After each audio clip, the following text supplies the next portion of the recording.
네, 오늘은 사도행전 11장 16절에서 17절에 있는 말씀을 통하여 하나님이 하시는 일이라고 하는 주제를 가지고 은혜를 나눠보고자 합니다. 하나님은 지금도 일하고 계시고 그 모든 일들을 합력하여 선을 이루시는 하나님이 되시는 줄 믿습니다. 그러나 우리가 가지고 있는 틀, 계획, 우리가 고집하는 것을 내려놓고 보면 하나님은 지금도 선명히 일하시고 역사하시는 것을 배울 수 있지만 우리의 뜻을, 우리의 계획을 고집한다면 하나님은 아무것도 하지 않는 것 같이 보일 수밖에 없죠. 오늘 우리는 겸손의 자리에서 우리의 자신을 좀 내려놓고 그분이 하시는 일을 배울 수 있는 저와 여러분일 수 있기를 원합니다. 네, 오늘 이 본문에 있는 말씀, 개종한 유대인들을 중심으로 예루살렘의 초대 교회가 형성되어졌고 그들은 여전히 자신의 틀 안에서 유대교적인 그 중심에서 교회와 하나님의 하시는 일을 바라보고자 했고 그리고 그 틀에서 조금만 벗어나면 혼란스러웠고 격분했으며 그것을 결단코 받아들일 수 없는 성향을 갖고 있었습니다. 그러나 사도행전의 역사를 보면 하나님은 사도들이 고집적인 틀을 바꾸셔서 복음이 세계 열방으로 흘러갈 수 있게 하셨는 줄 믿습니다. 네, 오늘 초대 교회가 이방 민족으로 복음이 전파될 수 있는 중요한 기점이 되고 있는 것이 오늘 이 본문에 있는 말씀입니다. 오늘 유대인들의 율법이 금지한 것으로 이해됐던 이방인과의 교제에 대한 베드로의 해명이 본문에 있는 말씀이에요. 이는 종교적 특권 의식에 사로잡혀 있었던 유대인들의 폐쇄성을 깨트리는 계기가 되었고요. 오늘 개종한 유대인들의 그 틀이 깨어지는 순간에 유대인 중심의 교회가 세계 교회로 확장되는 계기가 된 것입니다. 오늘 우리의 틀을 조금만 내려놓고 깨고 보면 하나님의 역사는 지금도 무궁무진한 줄 믿습니다. 이와 같이 오늘 본 사건은 이방 선교의 독립성과 당위성을 부여하며 복음 전파를 더욱 가속화시키는 성령 사역의 결과로서 사도들 사이에서는 하나님 나라의 확장이 하나님이 원하시는 바이심을 깨닫게 되는 기회요, 계기가 되기도 하였습니다. 이것이 하나님의 일이구나, 이것이 하나님의 뜻이구나 라고 하는 명확한 규정을 짓게 되었고 초대교회가 이 명확한 이 규정의 사건으로 인하여 이방에 본격적으로 복음이 전파되어지는 계기가 되었죠. 오늘 이들이 이 틀을 깨지 못하고 그 하나님이 하신 일을 바라봤다면 오늘 이들은 하나님을 대적하는 자리에 설 수밖에 없었을 것입니다. 그러나 오늘 이들이 이 틀을 깨고 하나님이 하시는 일을 바라봤을 때에 하나님이 하시는 일은 가히 놀라운 것이었습니다. 오늘 우리의 삶에도 하나님은 세세히 간섭하시며 지금도 역사하고 계시고 있는 그 하나님, 오늘 우리가 유대인들처럼 내 틀 안에서 그 하나님을 바라보고 있지 않은지, 하나님이 확장적으로 일하시고자 하시며 일하고 계신데 우리의 틀 안에서 하나님을 대적하고 있지 않는지 오늘 이 본문에 있는 말씀을 통하여 한번 돌아보는 저와 여러분일 수 있기를 원합니다. 하나님이 하시는 일, 오늘 이 본문에 있는 말씀을 통하여 세 가지로 나누어 그 은혜를 살펴보고자 하는데요. 첫 번째로는 생각났노라입니다. 사도행전 11장 15절에서 16절에 있는 말씀인데요. 내가 말을 시작할 때에 성령이 그들에게 임하시기를 처음 우리에게 하신 것과 같이 하는지라. 내가 주의 말씀에 요한은 물로 세례를 베풀었으나 너희는 성령으로 세례를 받으리라 하신 것이 생각났노라. 아멘. 예수님은 제자들과 함께 계실 때에 그들을 파송하시며 말씀하셨습니다. 내가 너희를 편안한 대로 보내는 것이 아니라 이리와 늑대 가운데 때론 악한 자들 가운데 그들을 보내신다고 말씀하셨습니다. 그런데요, 오늘 예수님께서는 그들에게 말씀하셨습니다. 내가 너희들에게 그때그때마다 필요한 것들을 너희들에게 생각나게 해주시겠다. 그 말씀을 허락해 주시겠다라고 말씀하셨습니다. 양을 이리 가운데 보내신다고 말씀하시면서 말입니다. 오늘 베드로에게도 주의 말씀이 그대로 이루어지고 있는 것입니다. 사도행전의 역사를 보면 사도들이 하는 것처럼 보이지만 사도들의 생각을 컨트롤하시고 사도들의 발걸음을 주장하셔서 친히 이것은 성령이 하시는 역사였습니다. 우리는 성령이 일하실 수 있도록 해야 합니다. 성령이 하실 수 있도록 우리는 겸손하게 나의 뜻을, 나의 생각을 내려놓고 그분에게 내어드려야 되고 또 성령이 어떻게 일하시는지를 겸손의 자리에서 기도하는 마음으로 살필 수 있어야 합니다. 세상이 어떻게 굴러가고 사람들이 어떻게 하는지 예민하게 바라보는 것이 아니라 비록 그럴지라도 성령은 어떻게 역사하시고 성령이 내게 말씀하시는 것은 무엇인지 거기에 귀를 기울이는 겁니다. 이것이 신앙입니다. 이처럼 사도행전의 역사는 사도들에게 이렇게 역사하셨습니다. 베드로는 예루살렘 교회에서 베드로가 했던 일들로 말미암아 논쟁이 벌어졌고 베드로는 그들에게 변증하고 있죠.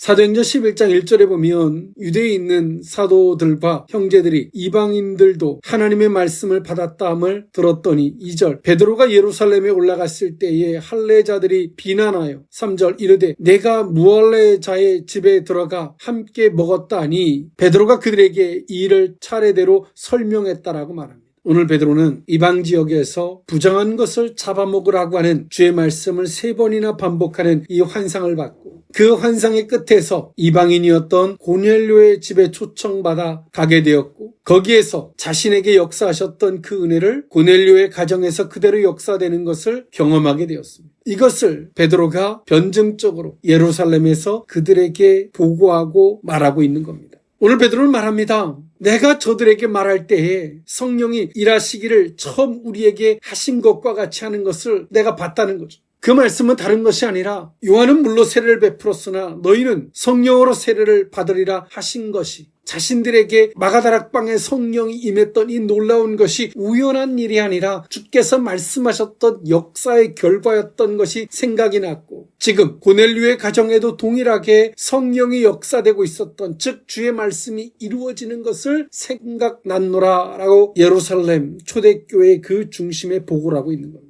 오늘 베드로는 자신의 행적만을 가지고 변명하는 것이 아닙니다. 주께서 자신에게 어떻게 역사하셨고 또 고넬료의 가정에는 어떻게 역사하셨는지 그리고 그 모든 과정에서 하나님께서 베드로에게 환상을 보여주시고 베드로와 고넬료 사이에서 친히 성령께서 개입하셔서 역사하셔서 그 모든 결과물이 있었던 것을 보고하고 있는 겁니다. 오늘 베드로가 끝까지 자신의 그 틀을 고집하고 자신이 원하는 방향에서 주님을 계속 바라보고자 했다면 어땠을까요? 아마 주님이 하시는 일을 보지 못하고 주님이 하시는 일 가운데 도리어 혼란스럽고 주님을 대적하는 자리에 섰을지도 모릅니다. 그러나 베드로가 그 자리에 설 수 없었던 것은 과거에 내가 나를 부인하리라는 말씀을 경솔히 듣고 가볍게 듣고 주님을 부인하는 자리에 섰던 베드로 그 과거의 경험이 오늘 베드로를 경솔하게 행동할 수 없게 했습니다.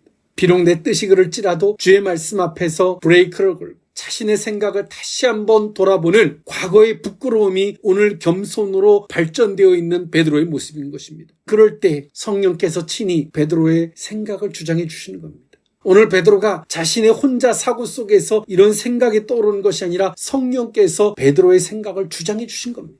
이 일을 어떻게 내가 받아들이고 어떻게 내가 바라봐야만이 되는지를 성령이 개입해 주신 것입니다. 우리는 추석 명절을 맞던 때론 누구를 만나던 항상 새로운 것들이 우리에게 주어지죠. 오늘의 삶을 살아가는 성도들의 삶 가운데서 말입니다. 오늘 그 속에서 우리는 이것을 어떻게 바라봐야만이 되는지 어떤 의식을 가져야 되는지 우리의 고집과 아집을 내려놓고 보면 성령이 개입해 주시는 이런 은혜가 있다는 것입니다. 베드로는 이 환상 가운데 고넬료의 가정에서 초대를 받았을 때 인간적으로 대처할 수가 없었습니다. 그러나 베드로 마음속에는 주님의 환상을 봤음에도 불구하고 여전히 베드로 속에는 기존에 갖고 있었던 자신의 틀이 있었어요. 사도행전 11장 11절 12절의 말씀에 보면 베드로가 환상을 보고 난 바로 이후의 일입니다. 11절 12절에 보니까 마침 세 사람이 내게 유숙한 집에 서 있으니 가이사랴에서 내게로 보낸 사람이라. 12절 성령이 내게 명하사 아무 의심 말고 함께 가라 하시매 이 6 형제도 나와 함께 가서 그 사람의 집에 들어가니 13절 그가 우리에게 말하기를 천사가 내 집에 서서 말하되 내가 사람을 요빠에 보내어 베드로라는 시몬을 청하라 라는 말씀을 듣게 됩니다.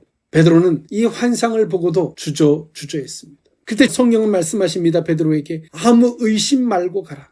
여기서 아무 의심 말고 가라라고 하는 말은 문자적으로는 아무 구별도 말고 주저하지 말고 분간하려고 하지 말고 그냥 가라고 하는 말씀입니다. 이 환상을 봤음에도 불구하고 베드로 속에는 이것이 과연 선한 건지 악한 것인지 이 이방인에게 가는 것이 옳은 건지 틀린 건지 그래서 베드로는 어떤 선택을 할 수 없었어요. 이것이 성령이 보내셨다 천사가 보냈다 해도 베드로는 여전히 주저하고 있어요. 그때 성령께서 말씀하십니다. 네가 구별하려고 하지 마. 그리고 주저하지도 마. 분간하려고 하지도 마. 그리고 가라고 말씀하세요. 우리는 주께서 우리에게 말씀하실 때 이렇게 하면 잘 될 건지 안 될 건지 주께서 말씀하셔도 오늘 베드로와 같이 여전히 내 틀에서 내 계산에서 이렇게 하는 게 맞는 건지 틀린 건지 뭐 성령이 하셨는지 아닌지 막 주저하고 분간하려고 하고 계산하려고 하고 그 자체가 굉장히 인간적이죠. 성령께서 말씀하시면 우리는 일단 순종하는 거예요. 순종하고 가보면 하나님께서 이렇게 하시려고 이렇게 하신 거였구나 라고 하는 깊이 있는 깨달음을 얻게 돼요. 오늘 베드로가 고넬료의 가정에 초청을 받아요. 성령께서 친히 개입하신 사건입니다. 근데 베드로가 오늘 이 사건으로 말미암아 초대교회가 유대인 중심이 아닌 정말 복음 중심에서 세계 열방으로 뻗어갈 수 있는 놀라운 계기가 되는데 베드로가 이것을 다 알고 갔을까요? 아니에요. 성령께서 말씀하시니까 하나님께 집중하고 가니까 가보니까 보이는 거죠. 그리고 궁극적인 걸 다 깨달았을까요? 성령이 역사하고 있는 걸 보면서 베드로는 이게 하나님이 하신 거였구나 라고 하는 정도였지. 그 뒷단에 하나님이 하시는 일이라 했지만 여전히 예루살렘에서는 베드로의 한 일로 말미암아 논쟁이 벌어지고 있었어요. 그러나 베드로의 이 고백 앞에서 그 논쟁은 멈추고 이방의 복음이 뻗어갈 수 있는 기회가 됩니다. 계기가 됩니다. 그제서야 베드로가 보이는 거죠. 하나님이 하시는 일은 정말 이거를 위해서 그런 것이었구나 라고 한 그 자리까지 가보니까 본 거예요. 아브라함이 순종하는 자리까지 가보니까 여호와의 일의 영광이 기다리고 있었던 걸 본 거예요. 처음부터 다 알아서 간 게 아니에요.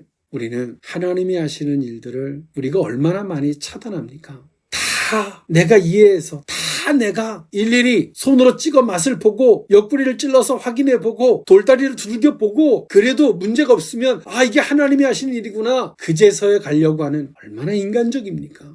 거기에서부터 이미 성령의 역사는 사라지고 위기를 기회로 바꿔주시는 이 놀라운 역사를 우리 스스로 다 버리는 그 중심에 서 있다는 겁니다. 그것은 현명해진 게 아니에요. 신앙생활 하다 보면 역사가 별로 없어져요. 그것은 현명해진 게 아니라 똑똑해진 게 아니라 하나님의 일을 극히 인간적으로 접근한 결과인 것입니다. 순수하게 그 일을 바라보지 않는 결과인 것이죠. 오늘 베드로는 자신에게 있었던 이 놀라운 역사를 상세하게 보고합니다. 그러면서 말하죠. 그럴 때 성령께서 내게 생각나게 하시더라. 예수님께서 지금은 물로 세례를 베풀지만 이제 얼마 되지 않아서 너희들이 성령으로 세례를 베풀리라 하는 말씀이 기억이 나고 오늘 마가다락방에서 자신들이 성령의 그 충만함을 받았던 것이 기억났으며 그 고넬료의 가정에서 이 성령의 역사가 있는 것은 우연한 일이 아니라 그때 주님께서 하셨던 말씀의 결과라는 것을 생각난 겁니다. 베드로가 순종의 자리에 서 보니까 비록 나의 뜻이 그럴지라도 나의 계획이 나의 사고가 그럴지라도 주의 말씀 앞에서 의심할 때 성령이 다시금 개입하셔서 너 분간하려고 하지 마. 이게 이런 건지 저런 건지 이렇게 하지 말고 무조건 순종해 라는 말씀 앞에 가보니까 성령께서 또 조명해 주시고 그만큼 한 걸음 더 나아가니까 안개가 거쳐서 보이듯 성령께서 개입해 주시는 거예요. 하나님의 뜻을 향하여 하나님의 일 앞에 나아가는 성도들의 삶은 안개가 거치고 모든 것이 선명해지니까 나아가는 것이 아니라 비록 안개가 자욱해서 내 발 앞에 바로뿐이 볼 수 없다 할지라도 나아가는 것이 하나님의 일 앞에 서는 성도들의 자세인 것입니다. 한 발짝 나아가니까 또 한 발짝이 열려 보여지고 또 한 발짝 나아가니까 또 한 발짝 열려 보여지는 거예요. 이것이 하나님의 역사입니다. 그래서 베드로에게 성령은 말씀합니다. 주저하지 말라. 분간하려고 하지 말라. 분별하려고 구별하려고도 하지 말라. 하나님이 하시는 일 앞에 서보지 않으시겠습니까? 지금도 우리에게 성령은 말씀하십니다. 어떻게 바라보고 생각하고 인식해야 할지 성령께서 친히 우리 가운데 지금도 역사해 주실 줄 믿습니다. 하나님이 하시는 일 두 번째 의미는 내가 누구이기에 하나님을 능히 맡겠느냐 하더라입니다. 사도행전 11장 17절에 있는 말씀인데요. 그런즉 하나님이 우리가 주 예수 그리스도를 믿을 때에 주신 것과 같은 선물을 그들에게도 주셨으니 내가 누구이기에 하나님을 능히 맡겠느냐 하더라. 아멘. 베드로가 말하죠. 내가 누구이기에 하나님이 하시는 일 앞에서 자신의 위치를 분명히 아는 거예요. 나는 주의 말씀을 듣고 아멘하고 받들 자고 순종할 자이지 하나님이 하시는 일 앞에서 감나라 판나라 이거는 내가 이해하지 못하겠는데요. 그 자리는 아니라는 겁니다. 우리의 머리를 들고 우리의 이성과 이치를 들고 내 계산치를 들고 하나님의 말씀 앞에서 하나님의 일하심 앞에서 내가 감히 그 앞에 그럴 수 있는 자리가 성도들의 자리는 아니라는 거예요. 베드로는 고넬료 가정에서 그리스도를 믿을 때 자신들에게 주어졌던 성령의 그 놀라운 역사가 고넬료 가정에도 동일하게 있는 것을 베드로는 봤습니다.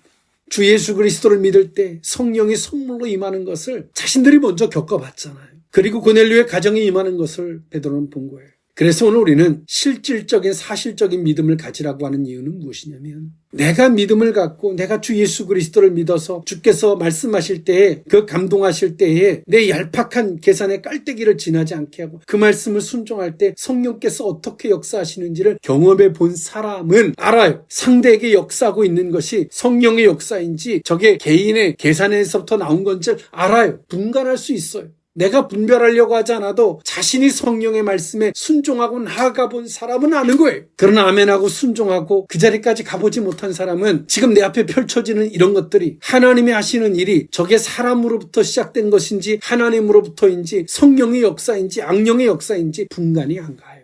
왜 분간할 수 없어요? 기본적 내 신앙의 틀이 내가 그 과정을 겪어보고 건너보지 못했기 때문에 그래요. 오늘 베드로가 전제적으로 주 예수 그리스도를 믿을 때 성령이 놀라운 역사를 선물로 받는 이것이 자신 속에서 이 경험이 없었다면 오늘 고넬료 가정에서 일어나는 이런 일들을 신기하거나 남의 일로 봤겠죠. 오늘 우리의 신앙은 먼저 주관적으로 개인적으로도 정말 주 앞에 성령의 감동에 순종하고 나아가는 그러므로 하나님의 역사의 그 과정에 서보는 반드시 이것이 있어야 합니다. 그럴 때에 나 외에 내가 상대를 만날 때 오늘 그들에게 일어나는 역사를 하나님의 일로 볼 수 있고 그것으로 받아들일 수 있는 그 속에서 내가 어떻게 행동해야 할 줄 아는 신앙이 되는 겁니다. 반드시 말이죠. 그래서 베드로가 말하는 거예요. 단순하게 지식적으로 나는 성도니까 내가 하나님이 하시는 일을 무엇이고 내 막을 수 있겠어. 지식적으로가 아니라. 인간적으로 그냥 지식적으로 이성적으로가 아니라 자신이 정말 하나님을 깊이 있게 경험하고 그 과정을 겪어본 사람으로서 그 하나님의 역사를 봤을 때에 그 앞에서 내가 어떤 자세를 가져야 되는지를 분명히 할 수 있는 거죠. 그것은 내가 질서의식을 가져야지 그게 아니죠. 그건 그냥 자동으로 주어지는 겁니다. 오늘 베드로가 말하는 것처럼 자신을 낮추는 겸손함이 아니에요. 하나님이 하시는 일 앞에서 마땅한 자세. 자신이 먼저 경험해봤기에 내가 무엇이고 한데 내가 누구가 한데 하나님을 능히 맡겠느냐. 베드로가 이렇게 고백합니다. 겸손하려고 노력하십니까? 질서의식을 가지려고 노력하십니까? 그것은 노력한다고 주어지는 것이 아닙니다. 오늘 주의 말씀 앞에 아멘과 순종으로 그 하나님의 역사와 그 일하심을 경험하는 그 과정을 겪어본 자가 하나님의 일 앞에서 당연히 가질 수 있는 자세입니다. 자동으로 주어지는 자세, 마음가짐입니다. 누가 능히 이것을 막겠느냐. 하나님이 하시는 일을 막을 수 없다는 거죠. 단순하게 지식이고 계산적으로 이성적으로 접근한 지식의 논리, 겸손의 논리가 아닙니다. 이 과정을 겪어보지 못한 사람은 하나님의 뜻이라고 하나님의 일이라고 해도 나는요 그렇게 생각 안 해요. 이렇게 거침없이 말해요. 그냥 너는 그렇게 말하세요. 나는 아니야. 이렇게 행동할 수밖에 없죠. 왜? 그 겸손과 순종의 자리를 겪어보지 않았기 때문에. 얼마나 그것이 두려운 것인지 하나님의 일 앞에서 그렇게 하는 것이 얼마나 두려운 것인지 모르는 거예요. 이런 과정을 겪어본 사람은 함부로 자신의 생각과 견해를 말하지 않습니다. 다만 하나님의 뜻을 살피는 그 겸손함이 있죠. 그 전에 베드로의 모습은 저돌적이었습니다. 때론 돈키호테처럼 베드로는 내가 여기다 초막셋을 짓겠습니다. 주님이 무슨 말씀만 해도 먼저 튀어나가던 사람이 그랬던 베드로가 빌라도의 법정에서 주님을 부인하고 난 이후에 그것은 그 전에 주님이 하셨던 말씀을 경솔히 받고 난 결과였습니다. 그랬던 베드로가 이제는 함부로 자기를 주장하기보단 겸손하게 자신의 브레이크를 잡고 주의 뜻을 살피는 베드로의 모습으로 바뀌었죠. 과거의 부끄러움이 오늘 베드로를 철저하게 겸손하게 한 겁니다. 그리고 겸손함은 단순한 이 지식으로부터 얻어진 것이 아니라는 겁니다. 그리고 주의 말씀을 따라 순종의 자리에 섰을 때 하나님이 하시는 일을 경험했던 베드로. 그 앞에서의 숙연함, 하나님이 일하심 앞에서의 자신이 어떤 자세와 행동을 해야 되는지를 알고 있었던 베드로의 모습이죠. 오늘 이런 모습이 저와 여러분의 모습이 되어야 할진데 주의 말씀 앞에 그 과정에 아멘과 순종의 통로를 지날 수 있는 저와 여러분일 수 있기를 원합니다. 하나님이 하시는 일 마지막 세 번째 의미는 잠잠하여 하나님께 영광을 돌려입니다. 사도행전 11장 18절에 있는 말씀인데요. 그들이 이 말을 듣고 잠잠하여 하나님께 영광을 돌려 이르되 그러면 하나님께서 이방인에게도 생명 얻는 회개를 주셨도다 하니라. 아멘. 예루살렘 교회는 베드로의 고넬료 이방인과의 조우, 그들 집에 가고 그들과 식사하고 이런 일들을 그들의 식견에서 바라봤지만 베드로의 설명을 듣고 난 이후에 하나님이 하시는 일을 주께서 예전에 하셨던 말씀을 중심으로 베드로가 한 일을 바라보게 됐을 때 오늘 이들은 잠잠하게 되었습니다. 어떤 말을 할 수 없게 된 거죠. 이방인의 구원에 대한 그들의 편견은 베드로의 말을 듣고 누그러졌습니다. 자신의 편견으로 더 이상 볼 수 없게 된 거죠. 하나님이 하시는 일이었고 주께서 예수님이 하셨던 말씀, 베드로의 이 변증을 통하여 그 말씀을 기준으로 바라보니까 거기다가 내가 감히 내 생각은 이렇고 저렇고 말할 수 없다는 거를 오늘 이들은 안 거예요. 자신이 어떻게 말해서도 안 되고 말할 수도 없음을 오늘 이들은 안 거죠. 그래서 잠잠해진 거예요. 입을 닫은 거예요. 욥이 하나님을 만나고 나서 하나님께서 욥에게 너 할 말 있으면 해봐라 그러니까 욥이 말하잖아요. 내가 입이 있어도 입을 닫고 말하지 않겠습니다. 말할 위치에 있지 못한 거예요. 우리는 이렇고 저렇고 할 말이 있고 내 생각이 있다면 여전히 하나님을 중심으로 하나님으로 말미암아 보지 않고 여전히 자신의 틀을 중심으로 보고 있기 때문에 그러는 거예요. 그리고 예루살렘 교회는 이방인의 구원에 대한 그들의 편견은 이 베드로의 말을 듣고 누그러졌고 잠잠해졌어요. 말할 수 없게 되었죠. 누구도 말할 수 없어요. 거기서 멈춘 것이 아니라 더 나아가서 오늘 이들은 이렇게 바뀝니다. 베드로가 한 말에 대해서 강한 동의의 표시로 바뀌게 됩니다. 우리의 신앙은 하나님을 깨닫지 못하고 여전히 자기의 생각을 고집하는 사람은 나는요, 내 생각은요, 나는요 이렇게 말을 해요. 그러나 정말 하나님을 깨닫고 나면 그들은 처음에는 입이 닫아져요. 부끄러운 거죠. 내 틀로서 어떤 말을 할 수 없게 돼. 잠잠하게 돼. 그 다음에 어떻게 바뀌냐면 강한 동의가 됩니다. 그러면 제가 어떻게 나도 동참하고 싶습니다. 나도 동참하겠습니다. 그러면 제가 어떻게 할까요? 이렇게 신앙이 가게 돼 있어요. 이것이 하나님을 진짜 만난 사람의 역사의 과정이에요. 근데 오늘 우리는 어디에 있냐면 잠잠해져요. 왜 잠잠해지냐면 말하면 또 누가 나한테 뭐라 할 것 같으니까. 그리고 입에 자크를 닫아요. 이거는 하나님을 기만하고 교회를 기만하며 성도들의 공동체를 죽이는 겁니다. 오늘 예루살렘 교회 성도들이 가졌던 편견, 어리석음이 있었지만 베드로의 예수님이 하셨던 말씀을 깃들로 성령이 역사하셨던 것들을 깃들로 이야기를 들었을 때에 이들은 처음에는 자신의 생각을 내려놓고 잠잠해졌고요. 더 나아가서 강한 동의의 표시를 합니다. 그러면 우리가 어떻게 할까요? 어리석었던 만큼 강한 동의로 바뀌죠. 그 다음에 세 번째 바뀌는 과정이 있습니다. 그것이 뭐냐면 하나님께 영광을 돌립니다. 오늘 예루살렘 교회가 그랬습니다. 동의합니다. 이방인에게도 하나님이 구원 얻을 기회를 주셨던 것을 동의합니다. 그것을 수긍해야 하는 걸 동의합니다. 그리고 마지막 세 번째로 이렇게 일하심에 하나님 영광을 돌립니다. 그것을 우리의 마음 깊이 받아들이게 돼요. 근데 오늘 우리는 그래 내가 할게요. 근데 하나님께 영광을 돌리진 않아요. 정말 우리의 마음 깊이 받아들이지 않는 거예요. 그러니까 그들이 변화가 없는 거예요. 똑같은 거예요. 매일 똑같은 문제를 계속 반복해 틀리는 거죠. 똑같은 짓을 계속 악한 짓을 계속 주기적으로 반복하는 거예요. 오늘 이들은 하나님께 영광을 돌렸어요. 어떻게? 이거는 하나님이 하시는 일입니다. 우리의 어리석음도 깨트리고 하나님께서 친히 우리들을 우매함을 깨트려서 하나님이 이렇게 일하시니 하나님 감사합니다. 정말 마음 깊은 곳에서부터 그 주의 말씀을 받는 거예요. 이게 과정입니다. 자신의 틀 앞에서 고집하고 나는요, 내 생각은요, 필요 없어요. 이렇게 하던 자들이 주의 말씀 앞에서 잠잠하게 되고 잠잠한 걸 넘어서 강한 동의로 바뀌며 부끄러웠던 만큼 그러면 제가 어떻게 할까요? 저도 동참하고 싶고 저도 동의합니다. 그리고 이 모든 것들을 하나님 간섭하셔서 나를 깨닫게 하시고 오늘 하나님 이렇게 해주셔서 감사합니다. 하나님께 영광을 돌리는 자리까지 가죠. 이게 과정이에요. 오늘 예루살렘 교회는 베드로에 대한 질책, 논쟁, 논의로부터 시작되었지만 예루살렘 교회는 하나님의 하시는 일 앞에서 자신의 편견, 자신의 틀을 내려놓고 강한 동의, 이방인에게도 복음 전파를 숭고하게 받고 더 나아가서 이 모든 것들을 간섭하시고 일하셨던 하나님께 영광을 돌리게 됩니다. 이 기점으로 안디옥의 교회가 세워지고 이 기점으로 복음이 세계 열방으로 급격히 퍼져나가게 됩니다. 놀랍죠. 하나님의 약속은 더딘 것이 아닙니다. 하나님이 일을 안 하시는 게 아닙니다. 여전히 우리가 가지고 있는 편견, 우리의 틀, 우리의 기존의 계산적 사고방식들 이런 것들이 그 일을 가로막고 있는 거예요. 하나님이 일하시겠다라고 말씀하셔도 때로는 환상 중에 말씀하시고 이렇게 저렇게 주저하지 말고 네가 분간하려고 하지 마 이렇게 말씀하셔도 그 자리에 순종의 자리에 서지 않기 때문에 여전히 하나님의 일을 차단하는 하나님의 대적자의 자리에 서 있기 때문에 하나님의 일이 진전이 안 되는 거예요.